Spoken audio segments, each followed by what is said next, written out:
session. And we'll begin with Liz Bennett. Thank you, Representative Bennett. What would you do to increase a multi-generational workforce?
Put out a report, and we have some legislation that passed at a subcommittee and a committee level, and I think we put some improvements on it, and we're working in bipartisan fashion to get that going, and hopefully I'll be able to explain more of that in the comments today.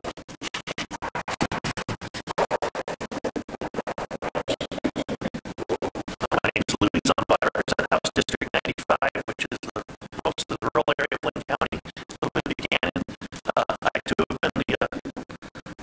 Chairman of many committees, so I've been busy doing that. And when I have extra time, I've been working at passing I-Wills, which is our water initiative, and I've spent a lot of time doing that this year. Thank you. Good morning, Todd Taylor. My district is House District 70, most of the northwest part of southwest Cedar Rapids. As kind of what was mentioned, is this is funnel week, and so we have certain bills that have made it through the committee process, or those that are still trying to get through. If they make it through the funnel, they'll go to the committee and go to the floor, full committee. I can't not mention this today. This is the anniversary of the gutting of Chapter 20, our public sector collective bargaining law, which was a horrible piece of legislation, and I think we're still seeing the effects of that today in our local schools and their bargaining. And we don't want our teachers to have a handbook. We want them to have a contract even with this new law. So I wanted to get that plug in there on the anniversary of that bill, but we'll have other questions I'll be happy to answer. And thank you for all of you for being here. Good morning. Excuse me, I'm Wally Horn, state senator for basically the west side of Cedar Rapids and some other communities. What bothers me, I know I have a friend that head of appropriations in Illinois, Donnie Trotter. He's retiring and quitting because things are so bad financially. We seem to have that problem here, and we've got to do something about it because we want quality everything, quality education, quality health, and so on. And in order to do that, you have to have revenue to do it, and we have to head that direction.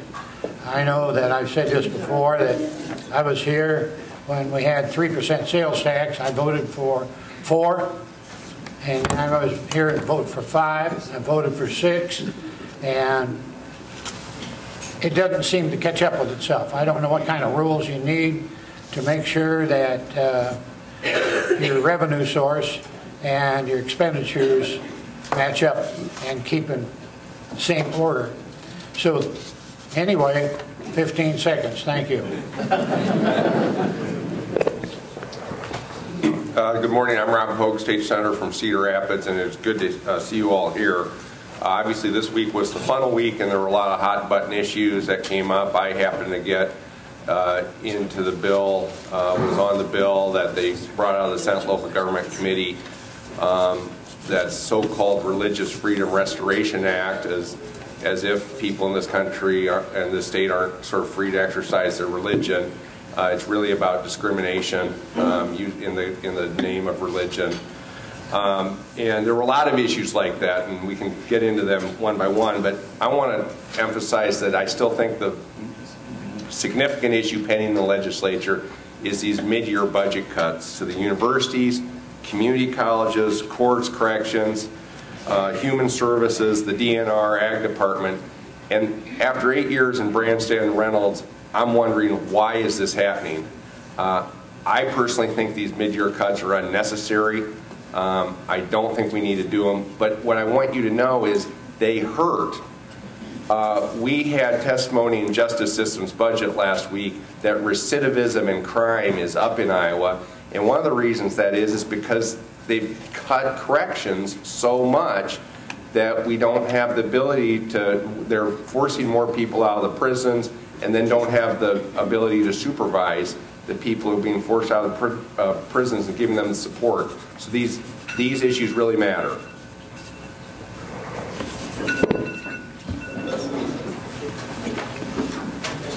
Good morning. My name is Kirsten Marquardt, State Representative, mostly Southwest Side, Fairfax, Wofford.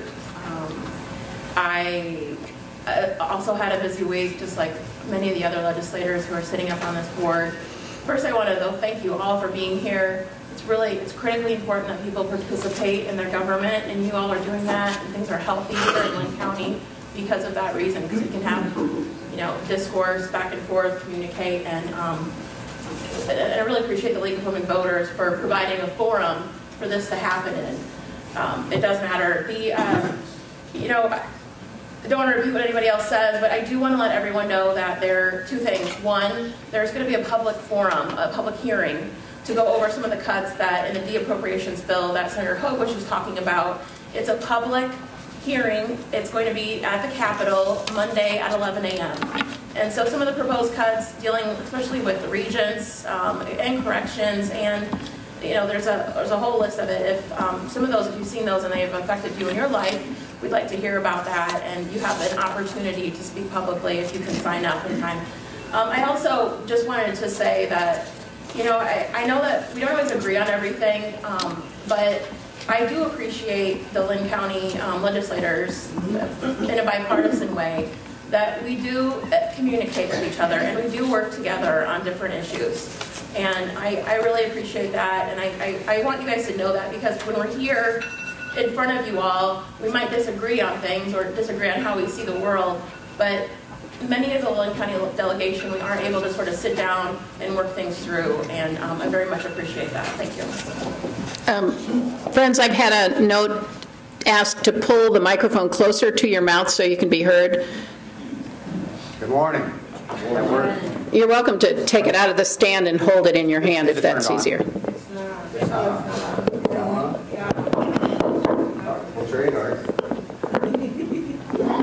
Thank you. Good morning. Is that working? Yes. I'm Senator Dan Zumba. I represent 4 counties, including the northern parts of Linn County, so all the small towns north of Cedar Rapids and east of Cedar Rapids are in my district. I live in Delaware County.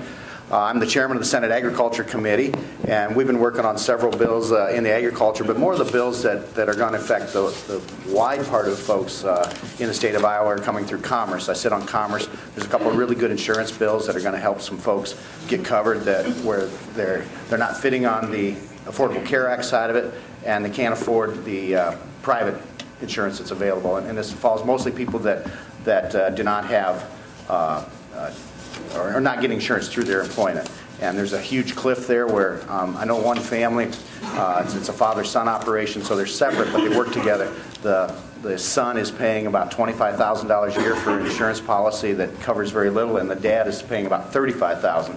So there's 60 grand coming out of their, they can't do it, and so they're opting to go without because those type of dollars don't work. So there's a couple of good plans that are going to come up this year that I think will help not just those folks, but a lot of folks that are in the middle of that insurance fix. Thank you. Thank you.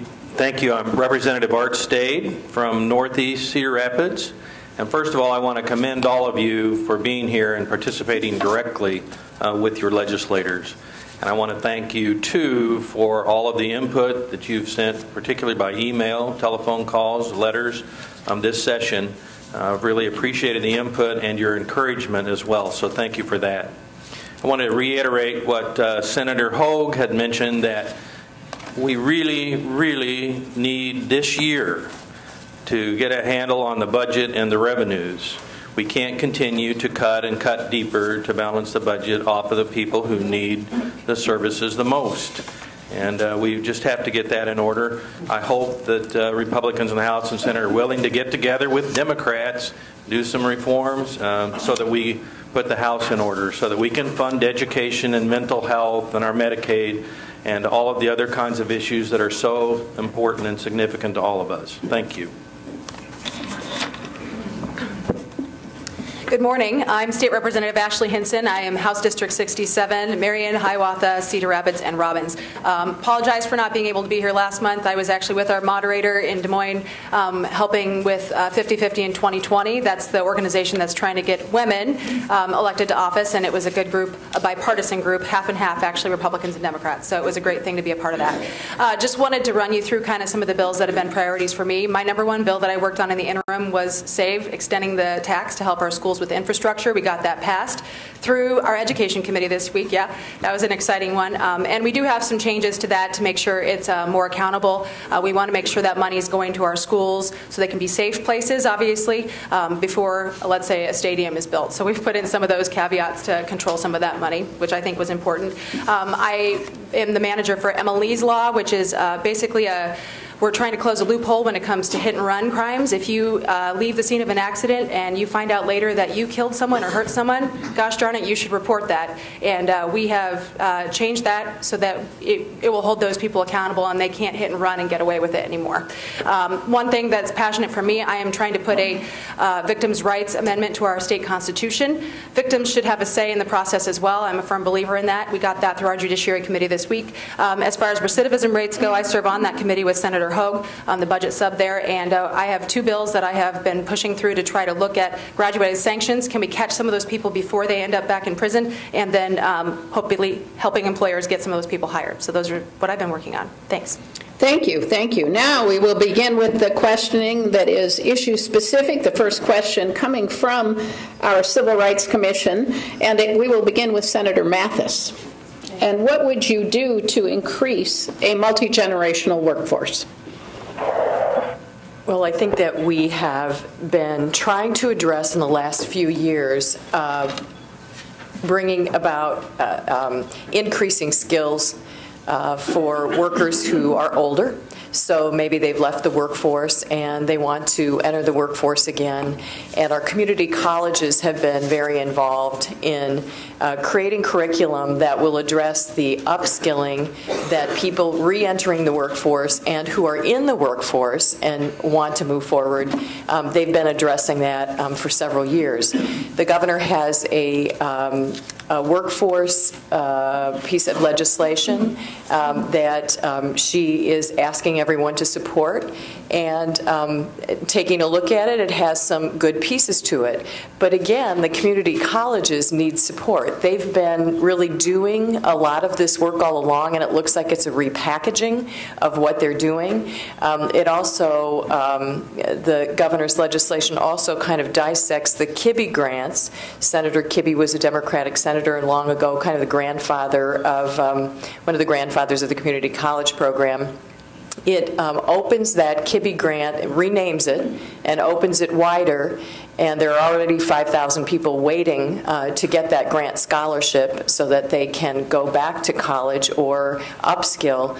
And it opens it wider so that even more people will be on a waiting list. So I think we need to put some appropriations behind it. So that's just one piece of what we're doing for multi-generational. Thank you, Senator. Multi-generational, coming from the farm, that just seems normal to me. I'm a fifth-generation farmer, and I wish all businesses could be like that. You learn from the older ones, you pass it down to the younger ones. The governor does have a plan. I believe it's Future Ready Iowa. But I would agree it needs to incorporate the community colleges. They are the foundation for our workforce, and I look forward to working with her and incorporating the colleges in that. Thank you. So as I understand the question, it's to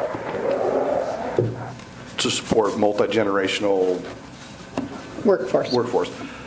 You got to vote for people that are not going to cut community colleges and regents. That's kind of the bottom line. I heard this last week from the president of Kirkwood and some students and faculty that these cuts that we're going to impose on them, that they were made aware of that about 3-4 weeks ago, whereas some of these agency cuts, which aren't any more pleasing, they've been working on those a little bit since October, so there's a little less of a surprise. It's no less of an impact, especially late in the fiscal year, but the community colleges were cut out of that, so I think their impact is super negative, and then late in the fiscal year. That's going to put tuition out of reach for some folks that may be coming back into the workforce, so that's part of the multi-generational piece of that question. But we can't cut, here I'll use an ag term, you can't get rid of your seed corner. How's that go? You can't eat it. Well, you got to feed the system, and our system creates jobs and training, and that's what we need. So cuts to community colleges is the problem.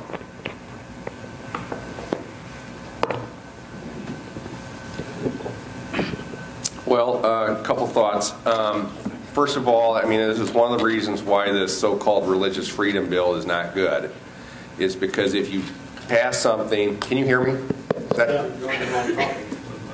No, I'm talking about workforce. I'm talking about workforce, Dave. Because if you want a multi-generational, diverse workforce, you probably don't want to legalize discrimination in our economy, right? That's why the so-called religious freedom law is bad. It would be bad for our economy, bad for business, but that's what apparently is the priority of Senate Republicans. So not good. Obviously, if you want a good workforce, you invest in education. And they're going to say $32 million, which to you or to me sounds like a lot of money. But when you talk about 470,000 public school students, that's not a lot of money. It works out to less than 40 cents per student per day. And you're not going to be able to do a lot more when you're not even keeping up with inflation. Obviously, you've heard about the community college and the universities. That's important. The other thing you want to do, don't take away the rights of workers. And as Representative Taylor said, this is the first anniversary of something that was just really, really bad for our state, and we need to remember. Thank you.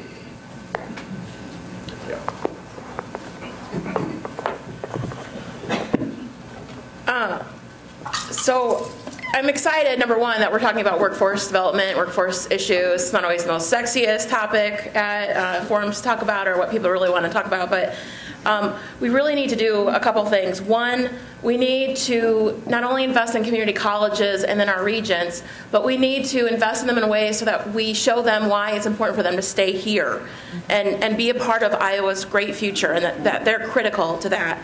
We need to welcome new Iowans to us. When new people come here, we need to be open and welcoming because we need them to be part of our workforce in the future. And then also there has to be sort of a calling of your kids home. So if your kids are all across the country, say, hey, come on home. And the way that we do that is we attract people back. And I have friends who have come back because we have good schools, good public schools. But then when the schools start moving backwards, they're like, well, We came here for the schools, so what, and we also need to make sure that we're investing appropriately in cultural affairs, which that's never sort of high on the priority list either, but that's another way that we get people to not only stay here in the state of Iowa, but attract people back. Cannot help but, collective bargaining, what does it mean? What is it multi-generational? We have Minnesota that is recruiting teachers away from our state. They are happy to have our well-trained teachers. And then what collective bargaining means is that we have school districts all across the state right now and other bargaining units that sort of offer their opening. Some of them are doing the right things. Some of them are sitting down. Some of them have not stripped the entire contract. Collective bargaining did not mean that you stripped the entire contract. But, we do have some, especially locally, like the Cedar Rapids School District and others that have really sort of stripped everything down. That doesn't help us recruit, and that doesn't help us retain the good people we have right now. And it doesn't help us attract, we have openings, and we need to bring people here to be part of our bright future. And we're moving backwards with things like that. So I hope for the best that we can move forward in a positive manner. Thank you. Got me all fired up. A lot of good comments being made here, and a lot of them are things that we can apply and go forward. But I think one of the things we need to continue to do is look at our families and our children and make sure that we guide our children into the careers that are available here in Iowa. And for years and years and years, we maybe gave some of our kids an illusion that they can go places and do some things that really didn't turn into a great career. And so we left this gap. All of a sudden we had a bunch of people trained and not in the areas that we needed them. And so I think it's important as parents and families that we take a role as parents and guide our kids that these are great careers, whether you want to be a welder or a nurse or a doctor or a painter, and make sure that we teach them. Go to this community college, go to this university, because there's a great career behind it. So along with government offering programs, we want to make sure that as parents that we show our children a great career path. I think behind this is the assumption that working will provide for your family, that you'd have a family-sustaining job with a good wage. And I would start with that. And then multi-generational, I don't think you can pick and choose. I think that you'll need to start with the universal preschool, where kids get an opportunity to get a good start in school, that you fully fund your K-12 system so that they're not always trying to catch up or cut, but they have an opportunity to expand good programs and to help kids with remediation and other things that will improve education. That also means supporting our community colleges, and they having the programs that we're talking about, and apprenticeships and internships and other things that bring kids in connection with employment and being able to choose a pathway in community colleges. It also means supporting and not cutting our universities for those students that make those choices for a career in life. And it also includes, after that, to have opportunity for those that are working to improve their skills, to get better jobs and better pay, and that also includes our community colleges and the work that they do. So I don't think you can pick and choose. We have a whole system that needs to be supported in education. Education is the key to the workforce and to the economy. Not yet. Just a couple of things that I'll add. I know that we've been down the line once already, heard a lot of these things already. I want to go back to the bill that I'm working on. I think the biggest thing we need to do to address multi-generational workforce is reduce barriers to employment. I think I've heard from a number of employers they're maybe afraid to take a chance on someone who just got out of prison, for instance, who wants to get a job, has paid their debt, is ready to go, and we need to do what we can to make sure that they can get a job and contribute to society. Those community connections are what keep them from going back. But we also have incredibly low unemployment, so we need to make sure that we are making those matches, creating those connections for them, and then hooking them back up with the community support that they need so they can become a contributing member again. So the bill that I have, again, I'll run through it real quick because it's going to make it through, but it would basically protect employers who want to hire somebody with a criminal background, and then if a lawsuit is brought against them, then that wouldn't be held against them in a civil suit. So they can take a risk, hire somebody who might need a job, and get them back working again. I think that's incredibly important. I think as far as supporting our educational institutions, I agree with that. I think that they also need to be responsible on their end too. I think there was just a study this week that I heard from a number of constituents on about being way above the cost of inflation in terms of increases in salaries. So I think it's important to balance that with our support. So I think considering all of those things long-term, those have a huge impact long-term on sustainability in funding, and we have to be smart about that. We can't get the cart ahead of the horse. Thanks. All right, thank you, everybody else, for those comments. Art State, you really nailed it. Ashley Hinson, just want to give you some props for some of the bills that you're working on. I know some of those bills are bipartisan, so just want to give you some positivity and appreciation for that, because we can all use a little bit of that. So I want to cover two things. Number one, kind of our younger workforce. Representative State was absolutely correct that we need to be funding education from preschool all the way through college. We have cuts on the table to our community colleges and our Regents universities, and that's going to result in greater debt for students, something that I'm sensitive to as one of the few members of the State House or State Senate who are paying off a considerable student debt. So that's really difficult. It limits people's choices, and we need to make sure that we're funding our community colleges and Regents institutions, number one. Number two, as has been mentioned, when we're thinking about keeping our workforce here, our bright folks who are going through our great Iowa schools, we need to make sure that we maintain Iowa as a welcoming state. Some of you may know that I'm a member of the LGBT community, and the RFRA bill, which is basically a license to discriminate, would basically say that, you know, maybe if somebody doesn't agree with me being a person who's LGBTQ, maybe they don't have to hire me. Maybe they don't have to rent to me. Other colleagues that I have, maybe they shouldn't come here and work in the state.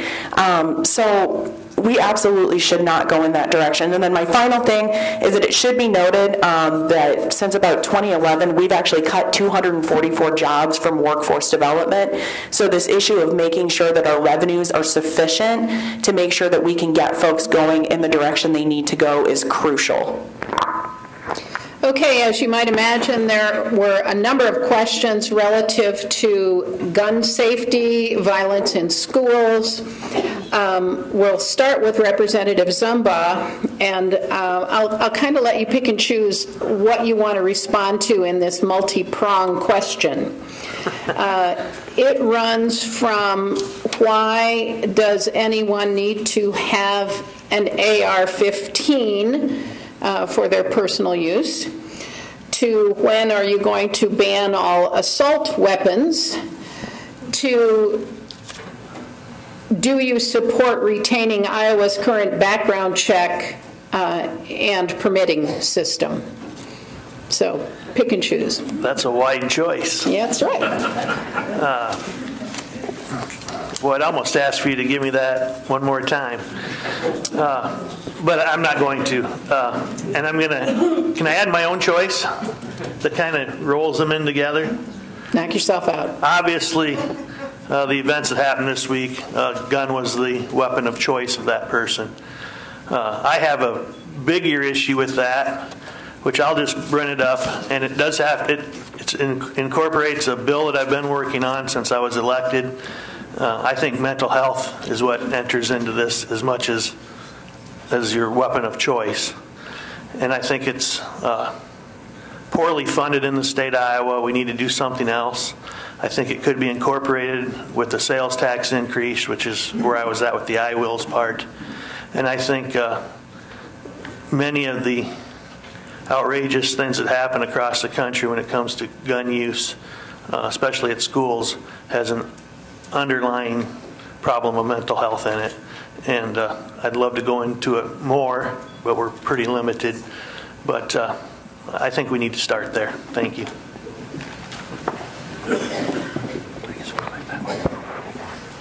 So one of the things that I've been thinking about lately on safety is, you know, what can we do as legislators, and a little bit of an assessment of where we are. And right now, you know, we've closed mental health institutions. We're going to close 30 counties worth of courthouses. We're going to, you know, keep our prisons short-staffed. And we've had 8 years of decline on our investment in K-12 education.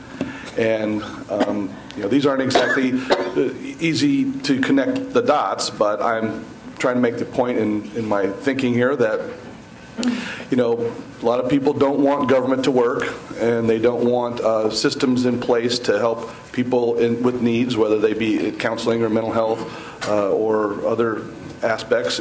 There's a lot of different things that we can do as a society on these things, and it does involve, you know, spending money on institutions and systems in place that help people, and we're failing on that. And so I'm still struggling with it. I don't have a full understanding of what to do. It's a multi-pronged, just like the question, multi-pronged question, multi-pronged answers to this, but those are the things I'm trying to work on, and I think that has a bearing. So I can suggest that we get involved and show up and vote and participate, and you know, the stop button is there, so I'll end there.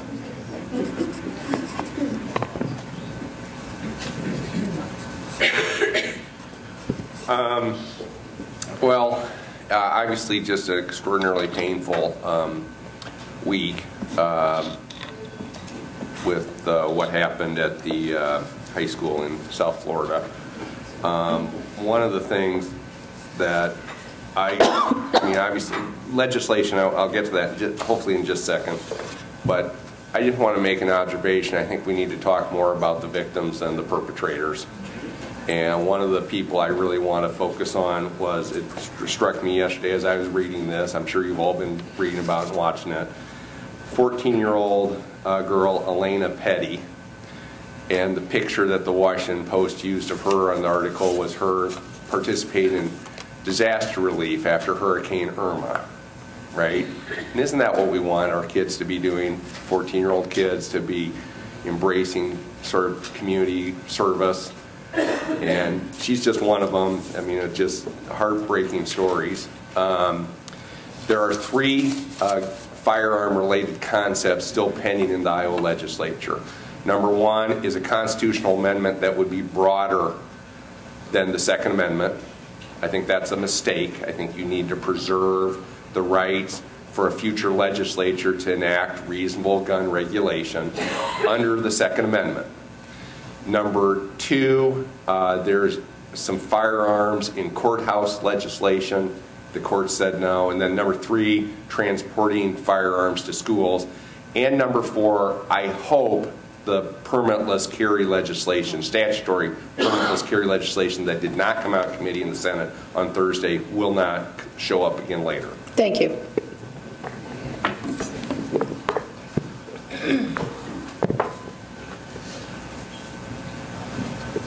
And, you know, I kind of move forward with what Senator Hogue was saying. Senator Zahn did say that he was not going to move that piece of legislation, and I'm grateful for that. You know, the bills that keep passing the Iowa legislature these last few years include things like making it easier for people to get AR-15s. It also, we had silencers, made it easier for people to get silencers. And you know, when we do talk about choice of weapon, you can't stab 17, 18 people. They'll run away.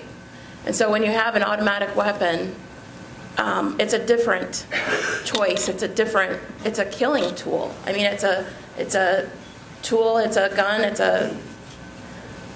to hunt or to kill things. And so, you know, there's a lot of emotion wrapped up in this. I'm still sort of feeling raw and sick in the gut about it. We have to, instead of putting Second Amendment rights above all other rights, we need to come down, we need to sort of sit together like we do on some other issues and talk about what's best for our children.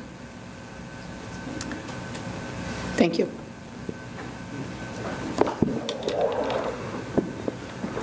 I don't think anyone in this room has a sadder heart than the person sitting next to you. We're all holding pretty heavy to what happened in Florida. But we have a cultural shift in the United States over the past several years that we need to be very aware of. I'm going to tell you a short story of something that's very real to me. And I'll go back to the 1970s, and I'm not going to say this was me, so let's just tell you it's a story that I know intimately well, though. 7th grader in a small school north of here was able to carry his 12-gauge shotgun to school because he's going to go hunting with his buddy. So he put it on the school bus. The school bus driver says, hey, let's just leave this up in the front of the bus just in case there's, not a problem. So the individual said, that's fine. The school bus driver held the 12-gauge in a case in the front of the school bus. The young individual was able to take the gun into school. The teacher said, well, why don't we just leave this in my coat closet, the teacher's personal coat closet. And the student said, yeah, that's fine, that's wonderful, along with a box of shotgun shells that went with it because he and his buddy were going to go hunting that weekend. So it stayed here in the teacher's closet the entire time. After school, the teacher handed it back to him. That young individual carried the gun across town to the neighbor's house, and they went hunting that weekend, and later on through the weekend, the parents came and picked them up and went home. So it's not the gun that was a problem, it's the culture of how they should be used. And you see this happen again and again and again. We've been painted over and over again that guns are the evil thing, and it's the culture behind them that's evil. And so we need to continue to teach our children, what they are and what they are not, what they can do and what they cannot do. And so, as parents, let's make sure we're educating our kids about proper use, about proper handling, about proper ownership, and move on from there. Thank you. Well, so what happened in Florida was about real kids going to school where they should be safe. And I think this is probably the 18th school shooting this year. Check the statistics. So it continues. And I don't think this will be the last one. With the last one, when we had a vigil down at Green Square, I made the commitment that I would do what I could in the legislature to make a difference. That common sense gun regulations, common sense ones, even those without confiscating guns, but preventing from getting in the hands of wrong people, would help reduce at least some of the violence with guns. So I introduced 6 bills, including one on the bump stocks and other things that speed up the rapid fire on a gun. Some other gun safety issues, like even having to report if you've lost or stolen one. Common sense things, including another bill that was ignored. All 6 of these have been ignored in the Iowa House. Didn't get subcommittee. But one that would provide for extreme risk protection orders that may, in a case like the ones that we had in Florida, may have made a difference, where if someone who's acting threateningly, talking about committing suicide or hurting others, and has guns in their possession, that a family and the courts could intervene to confiscate those guns for a period of time until that person is no longer an extreme risk. Thank you, These are the common State. sense kind of things that would help. And I hope that the other legislators will join me instead of the direction we've been going, which is just the opposite. Thank you. So I am a mother to a first grader and a soon-to-be, so I'll have a second grader and kindergartner next year. So keeping our schools safe is obviously a personal concern for me. I'll go back to, real quick, the SAVE legislation. We have schools, even here in Lynn County, that are not secure enough. And I think that should be a priority. We're committing to spend millions and millions of sales tax dollars going to schools to make sure that they're secure. That should be a priority, I believe, to keep our kids safe in their schools. Something that really bothers me, and I brought this today because I knew this question would come up. FBI admits fumbling tip about school shooter. Twice in 6 months people called and the FBI didn't act.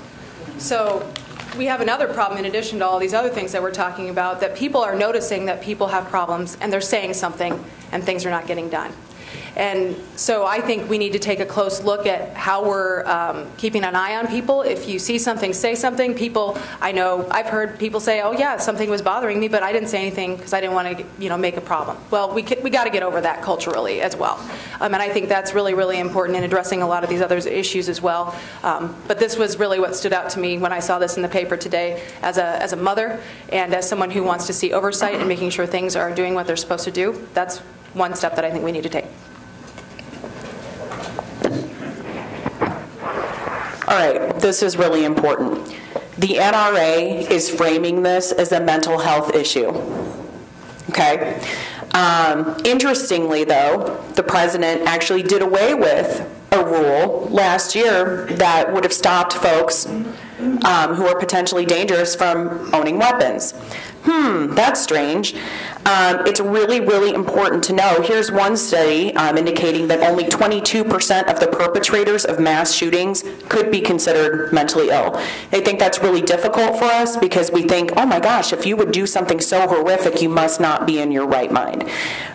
In reality, what's really, really sad is that folks who have mental illness are more likely to be a risk to themselves. So it's not that we don't need to fund mental health in the state of Iowa, because yes, we absolutely do. That absolutely needs to be a priority for us in the state of Iowa and in this nation. But don't take the bait of framing this as a mental health issue, because the research just doesn't support that. Other nations have folks who have mental health issues as well, but we're not seeing schools getting shot up all over the globe. This is an American problem. So I think we need to look at common sense gun legislation, folks.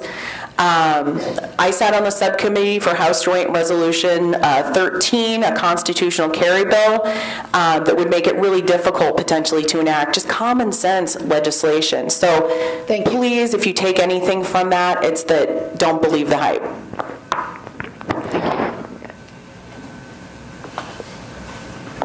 Like anything else, it's about access, right? And so access to things. At a federal level, they've been talking about closing the gap on the accessibility to assault rifles. At a state, at the state level, I think Senator Hogue summed it up really well about the constitutional carry conversation.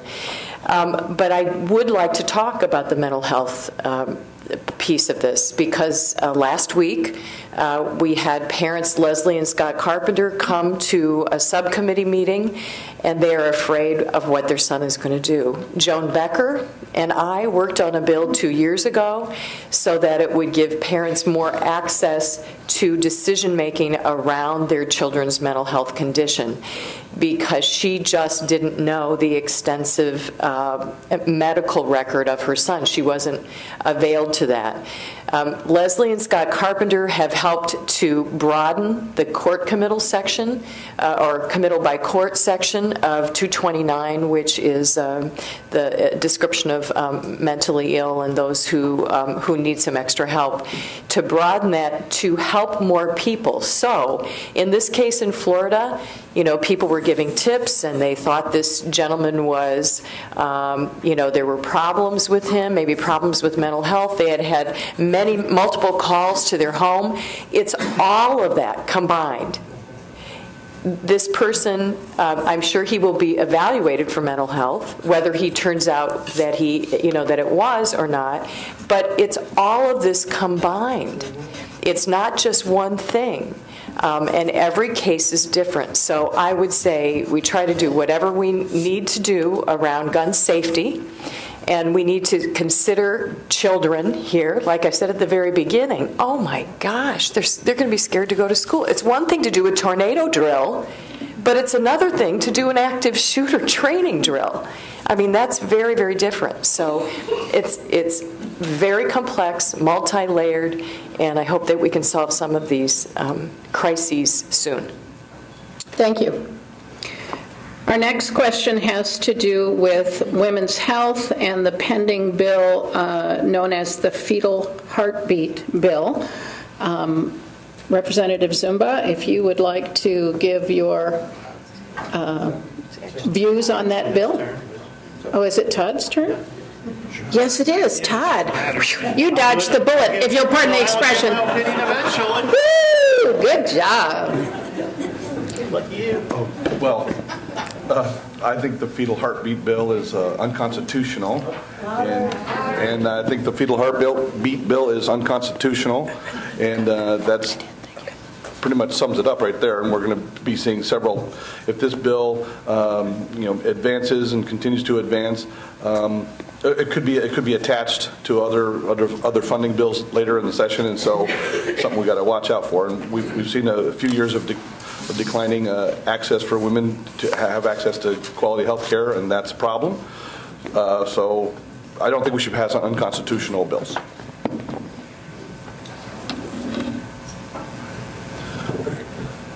I think Representative Taylor nailed one of the key elements there, is that it is unconstitutional.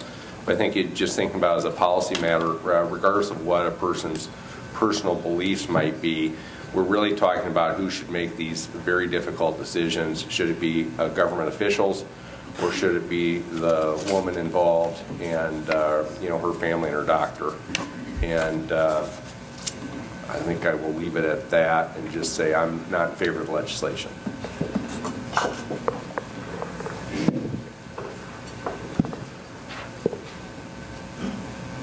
I also am not in favor of the legislation, and these are tough, hard, horrible sometimes decisions that families have to go through. And I don't think legislators, neither at this table or in Des Moines, need to interject in the conversations that are going on between families and their doctors. And I have time left over. Wow. So here you go. We have other priorities, I guess, that are way more important than to get into people's lives that way. Sorry. No, that's fine. I have not signed on to the bill. I'm not sure if it's even going to come up for debate. There's been real discussions about it, and when you look at moms and you look at babies and looking at the rights of both of those, that it bears a fair discussion. So I haven't signed on to it. Certainly want to see it in more depth before I make a commitment. I'm a no vote on the bill. I've had advocates that have come to the Capitol for this bill, and they expressed to me that they know that it's unconstitutional, and that's one of the reasons that they're passing it, so that it can be appealed to the Supreme Court and that they can reverse Roe versus Wade. That may be the intent of the bill. I'm not sure. I think you find when you have 150 people at the Capitol, you have a variety of opinions on the same issue, even within your own political party. So that's exactly what exists in our Republican caucus in the House. You have people who think we went far enough last year, and then you have people who want to do this bill as well. So I have what I like to call a constituent advisory committee that I consult with. I have experts on that committee. I see a couple of them in the room, actually, who serve on that committee, but I reach out to them. One of them is a OBGYN specialist at the University of Iowa. He's a researcher for preeclampsia, and one of the things I have reached out to him, and we've had serious conversations about, is the science behind it. When can you actually tell? All those questions that exist around life issues. And so I think right now, from my perspective, I'm looking at the science behind it and trying to figure out if that's something that we can actually craft a law to tailor. And right now, I don't think this law does it, and I would probably be a no vote on the way it's written right now.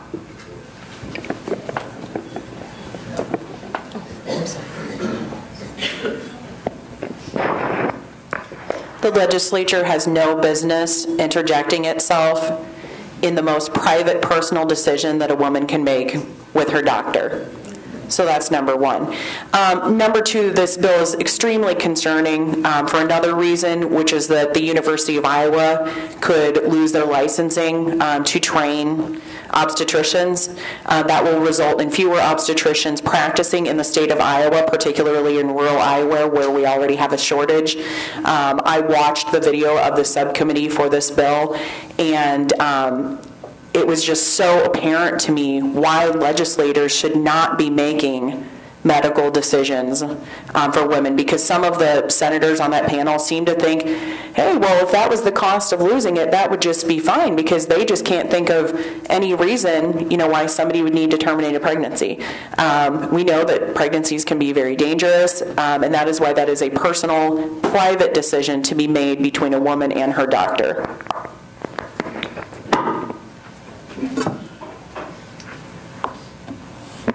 I attended the subcommittee hearing for the heartbeat bill last week, and I walked away thinking this is not about women's health care. It's not about saving babies. It's about making a name for Iowa at a Supreme Court level. The people who were really pushing this, they want to reverse Roe v. Wade, and they want to make a name for themselves to do that. That was so very apparent with the testimony there to me. Women have a right to their own health care decisions. Roe v. Wade established that. I don't think that I would tell any man in here whether they could get a vasectomy or not. I think that, you know, we're women, it's a very private decision that women make, and it is legal and it is safe, and that's it. Well, I got to go. Oh, I'm sorry. I don't want to dodge the bullet. Yeah. Wow, Liz made that pretty personal. Well, not just for me, for any man up here or out there. No.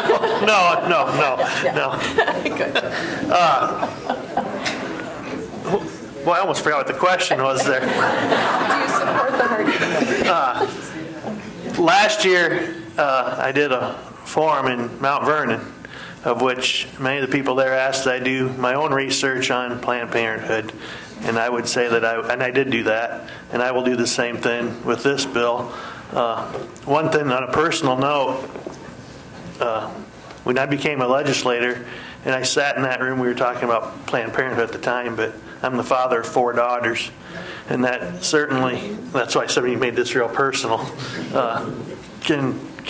You look at things with a little different view of just the simple yes or no. Thank you. Well, we are closing in on our hour, and I thank all of the legislators. I want to finish our forum with the results of your Sticky Dot interest survey.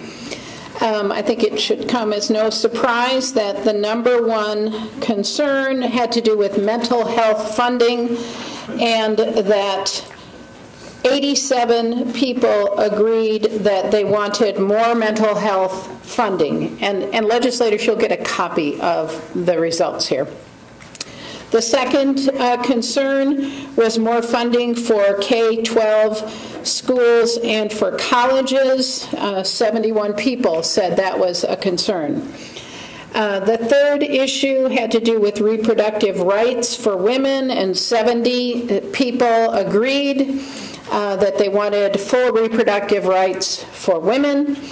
And then the fourth was the 60 people who agreed that they wanted licensed to carry people, that they did not want licensed to carry people allowed to take guns into school.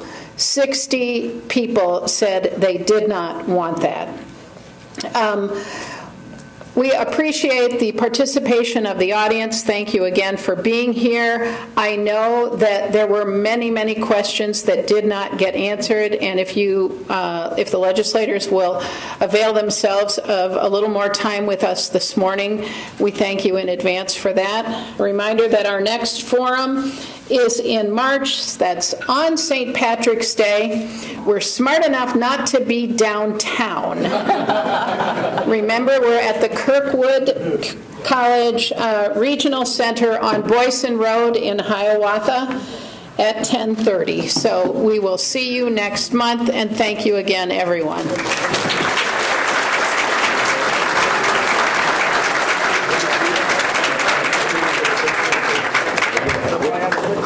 What happened?